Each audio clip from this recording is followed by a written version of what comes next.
মোহাম্মদ সাল্লাল্লাহু আলাইহি সাল্লামের জীবনের শেষ মুহূর্ত মাত্র ২ মিনিট চাচ্ছি সবার কাছে, এড়িয়ে যাবেন না। মোহাম্মদ সাল্লাল্লাহু আলাইহি সাল্লামের জীবনের শেষ মুহূর্ত চলছে। হঠাৎ সেখানে একজন লোক এসে বললেন, সালাম, আমি কি ভিতরে আসতে পারি? ফাতেমা রাদিয়াল্লাহু তাআলা বললেন, দুঃখিত, আমার পিতা খুবই অসুস্থ। ফাতেমা রাদিয়াল্লাহু তাআলা দরজা বন্ধ করে রাসূলের কাছে গেলেন।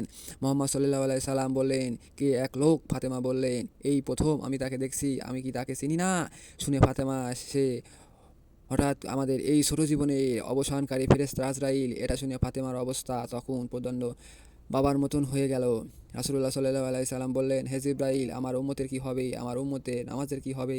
জিবরাইল আলাইহিস সালাম বললেন, হে রাসূল, আপনি চিন্তা করবেন না, আল্লাহর ওয়াদা করেছেন আপনার উম্মতের নাজাতের জন্য।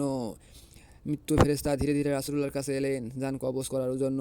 মালাকুত মাউত আজরাইল আরও কাছে এসে ধীরে ধীরে রাসূলের জান কবজ করতে থাকলেন। পাশে দাঁড়িয়ে থাকা জিবরাইলকে রাসূল বললেন অগাধনির সাথে, ও জিবরাইল, এটা কেমন বেদনাদায়ক জান কবজ করা। ফাতেমা রাদিয়াল্লাহু তাআলা চোখ বন্ধ করে ফেললেন।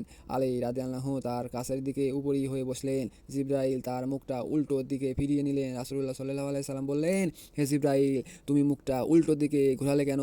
আমার প্রতি তুমি কি বিরক্ত? জিবরাইল আলাইহিস সালাম বললেন, হে রাসূল, সাকারাতুল মাউতের অবস্থায় আমি আপনাকে কিভাবে দেখি সহ্য করতে পারি?